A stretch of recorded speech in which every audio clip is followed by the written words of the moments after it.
So hello friends, welcome to our YouTube channel PR knowledge centre. मैं प्रशांत पटेल स्वागत करता हूं आपका अपने YouTube channel PR knowledge centre में। तो फ्रेंड्स, लूसेंट बुक की सीरीज़ में आज हम पढ़ने वाले हैं दक्षिण भारत के प्रमुख राजवंशों के बारे में। हमने जो टॉपिक स्टार्ट किया था इस लूसेंट बुक का, प्राचीन भारत के इतिहास, वो दक्षिण भारत के राजवंश जो है इस टॉपिक का लास्ट टॉपिक है। इसके बाद हम पढ़ने वाले हैं मध्यकालीन भारत के बारे में। लेकिन अभी दक्षिण भारत के जो राजवंश है उनमें बहुत सारे राजवंश इस लूसेंट बुक में दिए गए हैं। उन सभी के बारे में हम एक मोस्ट इम्पॉर्टेंट क्वेश्चंस पढ़ेंगे। इनमें कुछ डिटेल जैसा समझाने लायक नहीं है, एग्जाम पॉइंट ऑफ व्यू से मैं मेन क्वेश्चंस आपको इस वीडियो के अंदर बता रहा हूँ। तो चलिए फ्रेंड्स, स्टार्ट करते हैं हमारा ये वीडियो।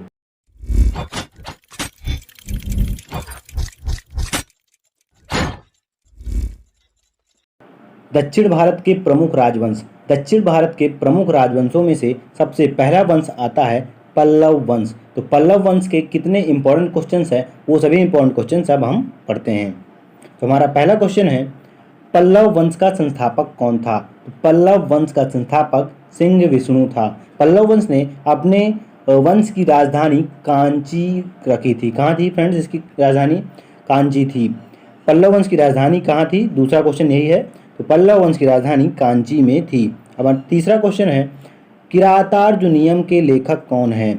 किरातार्जुनीयम के लेखक भारवी हैं, जिन्होंने जो सिंह विष्णु के दरबार में लेखक थे, यानी कि जो सिंह विष्णु थे इनके दरबार में लेखक भारवी नाम के लेखक थे, जिन्होंने किरातार्जुनीयम नाम की पुस्तक लिखी थी। और नेक्स्ट क्वेश्चन इज, पल्लव वंश का अंतिम राजा कौन था?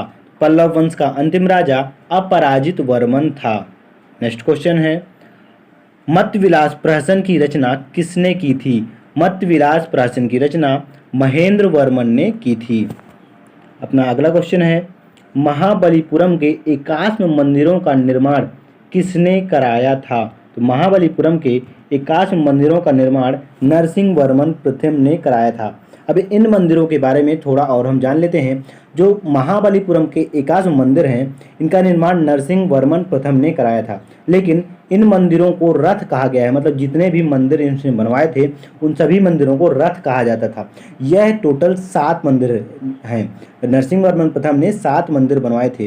अब इन रथ मंदिरों में से जो 7 रथ मंदिर थे उनमें से सबसे छोटा मंदिर था जो द्रौपदी रथ कहलाता था।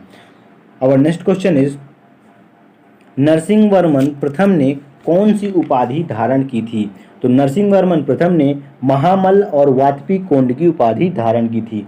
फ्रेंड्स, मैंने आपको अपने लास्ट वीडियो में बताया था कि जितने भी अब शासक आएंगे गुप्त राज्य के बारे गुप्त राजवंश के बाद जितने भी वंश आएंगे उन सभी में एक ट्रेंड चल रहा था उपाधि धारण करने का। तो वही ट्रेंड दक्षिण भारत के राजवंशों में भी चल रहा था। तो नरसिंह वर्मन प्रथम ने वातपी कोंड और महामल्ल की उपाधि धारण की थी। और नेक्स्ट क्वेश्चन इज, अरबों का आक्रमण किस पल्लव शासक के शासनकाल में आरंभ हुआ था? तो अरबों का आक्रमण नरसिंह वर्मन सेकंड के शासनकाल में आरंभ हुआ था। जो अरब थे वो नरसिंह वर्मन सेकंड के शासनकाल में भारत पर आक्रमण करना शुरू कर दिए थे। और next question is, Narasimha Varman द्वितीय ने कौन कौन सी उपाधियां धारण की थीं? तो नरसिंह वर्मन द्वितीय ने एक नहीं बल्कि फ्रेंड्स 3 उपाधियां धारण की थी। नरसिंह वर्मन सेकंड ने राजा सिंह, आगम प्रिय और शंकर भक्त की उपाधियां धारण की थी। फ्रेंड्स, ये बहुत ज़्यादा इंपॉर्टेंट क्वेश्चन है। एग्जाम पॉइंट ऑफ व्यू से मैंने क्वेश्चन बुक से एकदम छांट करके जो बहुत ज़्यादा इंपॉर्टेंट क्वेश्चन है उन क्वेश्चनों का ट्यूटोरियल तैयार किया है। तो फ्रेंड्स, इन सभी क्वेश्चनों को आप इग्नोर नहीं करेंगे क्योंकि ये क्वेश्चन बहुत ज़्यादा इंपॉर्टेंट हैं। और नेक्स्ट क्वेश्चन इज, कांची के कैलाशनाथ मंदिर का निर्माण किसने करवाया था? तो कांची के कैलाशनाथ मंदिर का निर्माण नरसिंह वर्मन सेकंड ने कराया था। इस मंदिर को राज सिद्धेश्वर मंदिर के नाम से भी जाना जाता है। शायद अपना अगला क्वेश्चन यही होगा कि कांची के कैलाश मंदिर का निर्माण या कांची के कैलाश मंदिर का दूसरा नाम क्या था? तो कांची के कैलाश मंदिर का निर्माण नहीं फ्रेंड्स, दूसरा नाम राज सिद्धेश्वर था। अब कांची के जो कैलाश मंदिर थे इसका निर्माण किसने कराया था? नरसिंह वर्मन सेकंड ने कराया था और इसे राज सिद्धेश्वर मंदिर के नाम से भी जाना जाता है। तो फ्रेंड्स, ऐसा क्वेश्चन भी आ सकता है कि राज सिद्धेश्वर मंदिर का निर्माण किसने कराया था? तो इसका आंसर होगा नरसिंह वर्मन सेकंड। या ऐसा भी आ सकता है कि कैलाश मंदिर का निर्माण किसने कराया था, तो नरसिंह वर्मन सेकंड। फ्रेंड्स आपको कंफ्यूज नहीं होना है, कैलाश मंदिर और राज सिद्धेश्वर मंदिर दोनों एक ही हैं।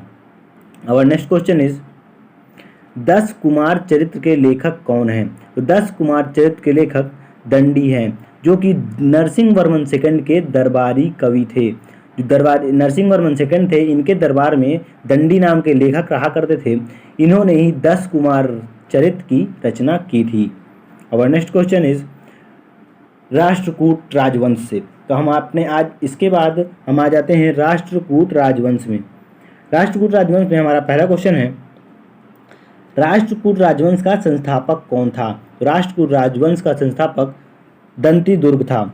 इसने अपनी राजधानी कहाँ रखी थी? इसने अपनी राजधानी मानखिर या मान्यखेत रखी थी। तो फ्रेंड्स आप याद रखेंगे यहाँ पर कि राष्ट्रकूट राजवंश का संस्थापक कौन था? दंतीदुर्ग था। इसकी राजधानी क्या थी? मानखिर, जिसे मान्यखेत नाम से भी जाना जाता था। और नेक्स्ट क्वेश्चन इज एलोरा के प्रसिद्ध मंदिरों का निर्माण या कैलाश मंदिरों का निर्माण किसने कराया था? तो एलोरा के प्रसिद्ध कैलाश मंदिर का निर्माण कृष्ण प्रथम ने कराया था। इसका आंसर है कृष्ण प्रथम।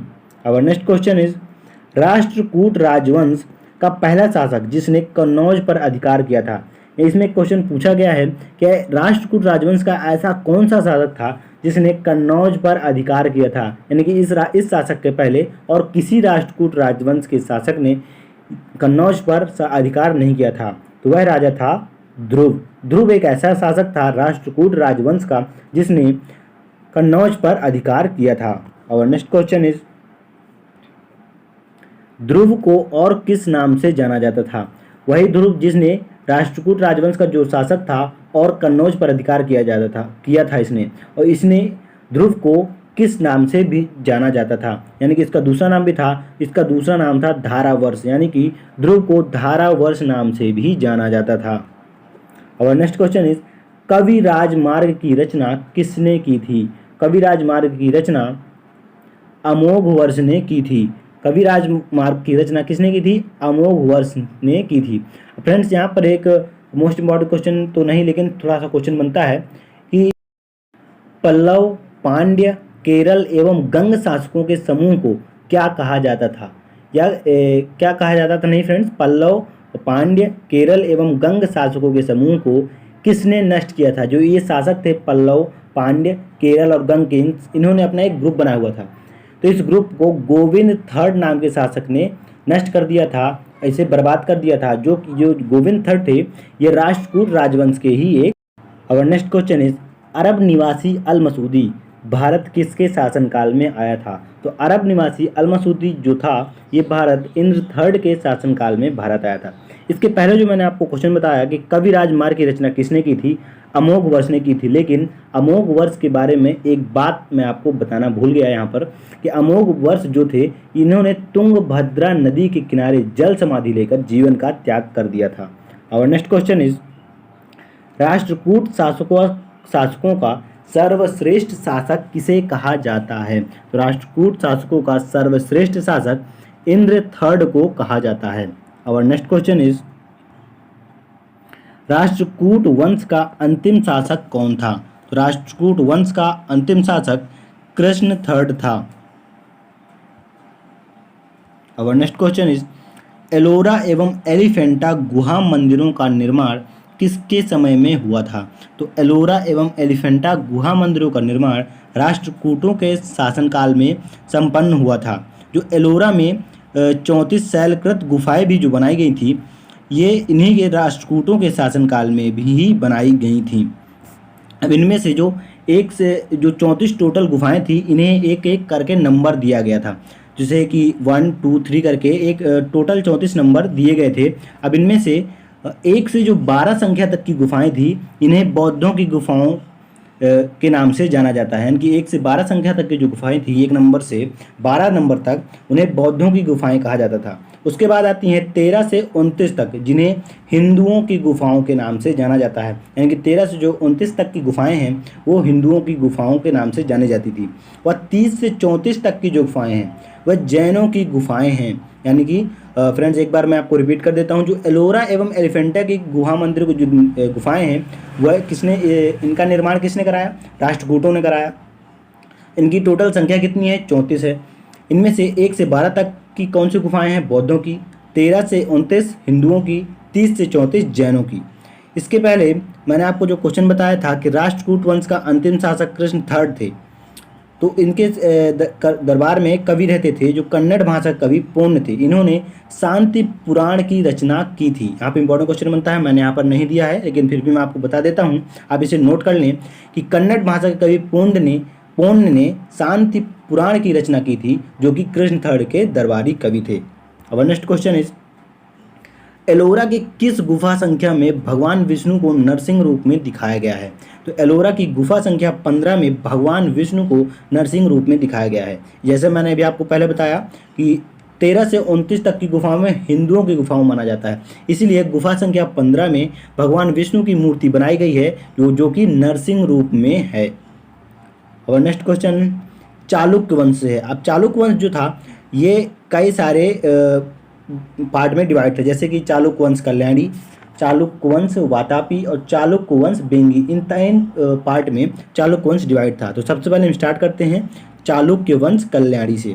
चालुक्य वंश कल्याणी से हमारा पहला क्वेश्चन है कि इस वंश की स्थापना किसने की थी? तो चालुक्य वंश कल्याणी की स्थापना तैलब द्वितीय ने की थी। तैलब द्वितीय ने की थी। फ्रेंड्स यहाँ पर मैंने आंसर गलत लिख दिया है, तैलब तृतीय लिखा हुआ है, लेकिन इसका आंसर तैलब द्वितीय है। जो तैलब द्वितीय थे इसने अपने चालुक्य वंश कल्याणी की राजधानी कहाँ रखी? मान्यखेट रखी थी।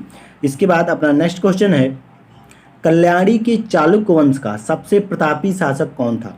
तो कल्याणी के चालुक्य वंश का सबसे प्रतापी शासक विक्रमादित्य फोर्थ था। जो विक्रमादित्य फोर्थ था ये चालुक्य वंश का, जो कि कल्याणी के चालुक्य वंश का। फ्रेंड्स यहाँ पर बहुत ज़्यादा कन्फ्यूज़न क्रिएट होगा कि किस वंश का, यानी चालुक्य वंश का तो है लेकिन चालुक्य वंश के अंदर किसका है? तो एक कल्याणी का है, जो कि बहुत प्रसिद्ध शासक था। कौन? विक्रमादित्य चतुर्थ।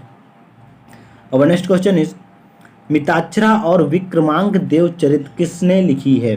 जो मिताक्षरा और विक्रमांक देव चरित्र है ये किसी एक इंसान ने नहीं लिखी है फ्रेंड्स, इसे 2 कवियों ने या 2 लेखकों ने लिखा है। जो मिताक्षरा नाम की पुस्तक है इसे विज्ञानेश्वर ने लिखा है और विक्रमांक देव चरित्र जो है इसे विल्हड़ ने लिखा है। अब जो सोमेश्वर प्रथम थे इन्होंने अपनी राजधानी मान्यखेट से हटाकर कल्याणी को बना दिया था। यहाँ पे एक क्वेश्चन मैंने फिर से बताना भूल गया कि जो सोमेश्वर प्रथम थे, ऐसा कौन सा शासक था जिसने अपनी चालुक्य वंश कल्याणी की राजधानी मान्यखेट से हटाकर कल्याणी को बना दिया था? तो इसका आंसर है सोमेश्वर प्रथम। अब विक्रमादित्य चतुर्थ के दरबार में 2 कवि रहा करते थे, विल्हड़ और विज्ञानेश्वर, जिसका मैंने अभी क्वेश्चन पूछा है कि मिताक्षरा और विक्रमांक देवचरित किसने लिखी है? तो मिताक्षरा लिखी थी विज्ञानेश्वर ने और विक्रमांक देवचरित लिखी थी विल्हड़ ने। अब ये दोनों विक्रमादित्य चतुर्थ के दरबार में उपस्थित रहते थे। अब नेक्स्ट क्वेश्चन इज चालुक्य वंश वातापी से। अब चलते हैं हम अपने चालुक्य वंश वातापी में। तो इसका हमारा पहला क्वेश्चन है, चालुक्य वंश वातापी के चालुक्य वंश की स्थापना किसने की थी? चालुक्य वंश वातापी के वंश की स्थापना जय सिंह ने की थी। इसने अपनी राजधानी वातापी को बनाया था। तो यहाँ पे आप याद रखेंगे वातापी के चालुक्य वंश की स्थापना जय सिंह ने की और इसने अपनी राजधानी कहाँ स्थापित की? वातापी में स्थापित की। अब नेक्स्ट क्वेश्चन है इज, पुलकेशिन द्वितीय ने कौन कौन सी उपाधि धारण की थी? अब ये पुलकेशिन द्वितीय जो था ये चालुक्य वंश वातापी का राजा था। इसने कौन कौन सी उपाधि धारण की थी? परमेश्वर और दक्षिणापथेश्वर की उपाधि धारण की थी। किसने? पुलकेशिन सेकंड ने। अब जैसा कि मैंने आपको बताया था कि राजा जब भी कोई अच्छा काम करते थे या युद्ध में जीतते थे तभी ये उपाधियां धारण करते थे। तो पुलकेशिन जो सेकंड था इसने हर्षवर्धन को युद्ध में पराजित किया था और इसके बाद ही इसने 2 उपाधियां धारण की, परमेश्वर और दक्षिणापथेश्वर की। अब नेक्स्ट क्वेश्चन इज, ऐहोल अभिलेख का संबंध किससे है? तो ऐहोल अभिलेख का संबंध पुलकेशिन सेकंड से है। इसके लेखक जो ऐहोल अभिलेख है इसके लेखक रवि कीर्ति हैं। जो ऐहोल अभिलेख में पुलकेशिन सेकंड के बारे में बताया गया है और इसके लेखक कौन है? रवि कीर्ति। यहाँ पर दोनों इंपॉर्टेंट है कि एहोल अभिलेख का संबंध किससे है? तो एहोल अभिलेख का संबंध पुलकेशिन सेकंड से है और इसके लेखक कौन है? रवि कीर्ति हैं। रवि कीर्ति किसके लेखक हैं? एहोल अभिलेख के लेखक हैं, जिसका संबंध पुलकेशिन सेकंड से है।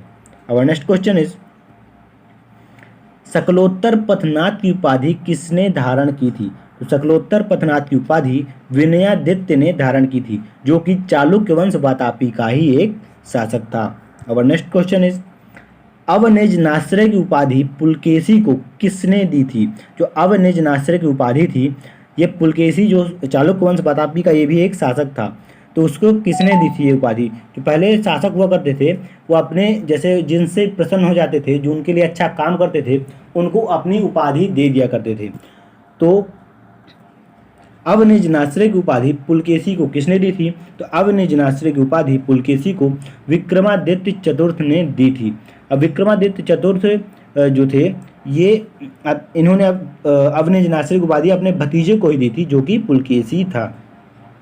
और नेक्स्ट क्वेश्चन इज चालुक्य वंश वातापी का अंतिम राजा कौन था? तो चालुक्य वंश वातापी का अंतिम राजा कीर्तिवर्मन था। इसके बाद जो हमने बात की अभी विक्रमादित्य सेकंड के बारे में थोड़ा सा जान लेते हैं। इनकी पत्नी जो थी वो उनका नाम लोक महादेवी था। इनके नाम पर इन्होंने विरूपाक्ष महादेव मंदिर का निर्माण कराया था। और इनकी दूसरी पत्नी का नाम था त्रैलोक्य देवी, जिनके नाम पर इन्होंने त्रैलोकेश्वर मंदिर का निर्माण भी कराया था। तो इनकी विक्रमादित्य सेकंड की दो पत्नियां थीं, जो कि चालुक्य वंश वातापी के शासक थे। इन्होंने अपनी दोनों पत्नियों के नाम पर एक एक मंदिरों का निर्माण कराया था। पहली पत्नी थी इनकी लोक महादेवी, जिनके नाम पर इन्होंने विरूपाक्ष महादेव मंदिर बनवाया था। और दूसरी पत्नी थी त्रैलोक्य देवी, जिनके नाम पर इन्होंने त्रैलोकेश्वर मंदिर का निर्माण कराया था। अब नेक्स्ट क्वेश्चन इज मंदिरों का शहर किसे कहा जाता था? चालुक्य वंश वातापी में मंदिरों का शहर एहोल को कहा जाता था। अब नेक्स्ट क्वेश्चन इज चालुक्य वंश बेंगी से। तो चालुक्य वंश बेंगी बहुत ज़्यादा बड़ा नहीं है, इसमें बहुत कम ही क्वेश्चन है। तो पहला क्वेश्चन है बेंगी वंश का संस्थापक कौन था? तो बेंगी वंश का संस्थापक विष्णुवर्धन था। अब नेक्स्ट क्वेश्चन इज चालुक्य वंश बेंगी की राजधानी कहाँ थी? चालुक्य वंश बेंगी की राजधानी बेंगी में ही थी। इन्होंने अपनी राजधानी बेंगी को ही बनाया था। और नेक्स्ट क्वेश्चन इज इस वंश का प्रतापी राजा कौन था? तो इस वंश का प्रतापी राजा विजयादित्य थर्ड था। और नेक्स्ट क्वेश्चन इज इस वंश की सेना का सेनापति कौन था? तो इस वंश की सेना का सेनापति पंडरंग था।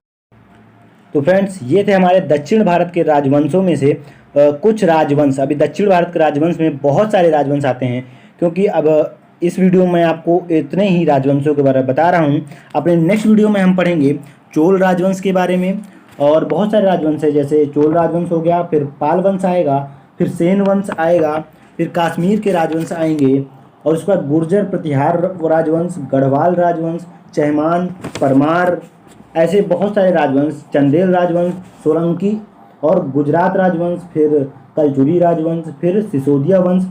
तो यहाँ पर तब जाकर हमारा ये दक्षिण भारत के राजवंश का टॉपिक खत्म होगा। कम से कम इसके बाद हमें भी 2 वीडियो में इन टॉपिकों को कवर करेंगे। उसके बाद हम स्टार्ट करेंगे मध्यकालीन भारत में। थैंक यू फ्रेंड्स, आज की वीडियो में इतना ही। अगर आपको वीडियो अच्छा लगा हो तो शेयर, लाइक एंड सब्सक्राइब। तो मिलते हैं फ्रेंड्स नेक्स्ट वीडियो में।